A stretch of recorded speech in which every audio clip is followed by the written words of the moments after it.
Fidel was a leader that you can learn from just by having a short conversation. You learn a lot from him. And of course, having to work with Cuba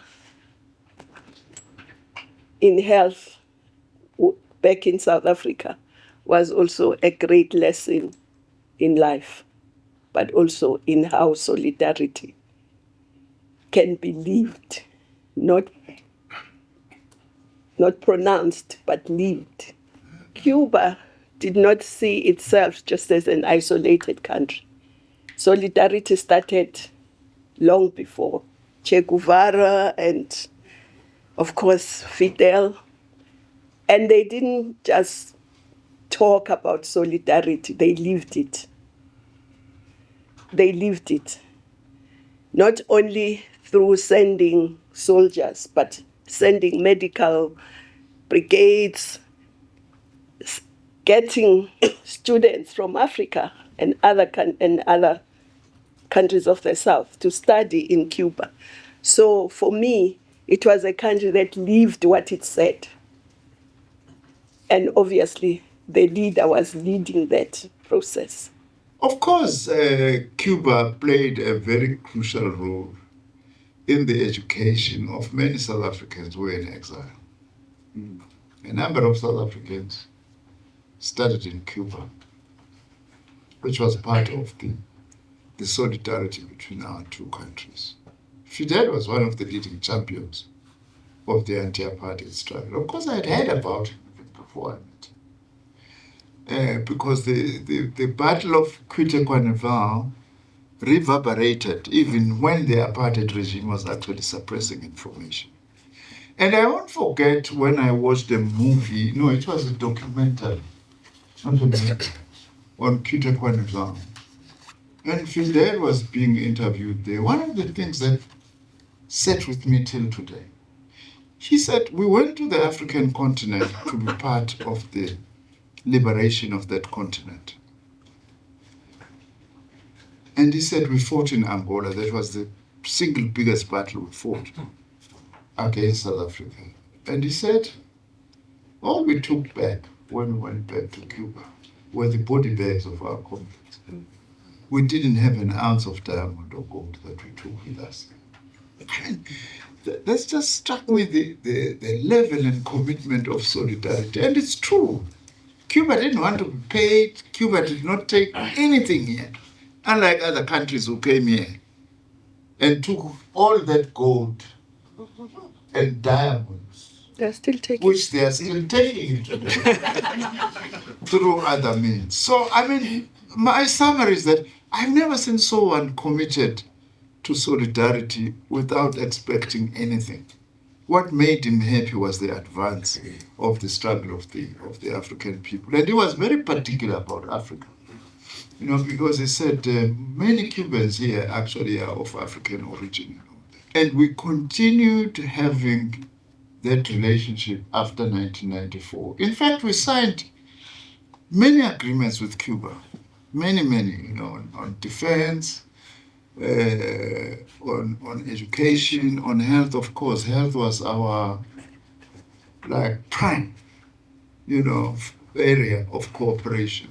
Well, Fidel was basically born in the eastern side of the country, in a small rural town, in a farm, basically in a farm, where his parents were pretty, let's say, isolated from the city, but they were part of a huge, big family of siblings.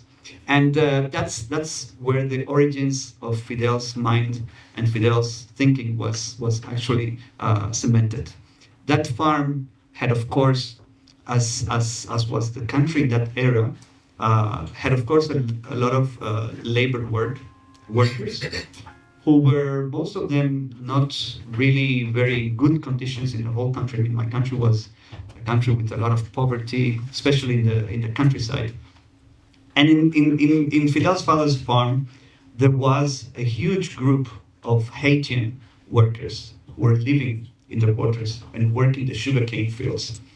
And that relation that Fidel established with those workers, being a kid, was what marked forever his sense of humanity, his sense of a relationship with Africa. But the ideals that his parents invoked on him were not bourgeois ideas, were not ideas of the rich and the poor, were ideas of collaboration, were ideas of taking care of each other and having the expertise of being able to navigate the relationship between whoever owns and is the boss and whoever is the workers in the farm. So that marked him a lot. And of course, then he would travel to Havana to start his studies. And there's one passage in Fidel's life which marked him forever, which was a trip he did to Bogota in the moment that there was a huge social collapse in the country and there was a huge social uprising. And he was able to be part of that as one of the many people that were there. And those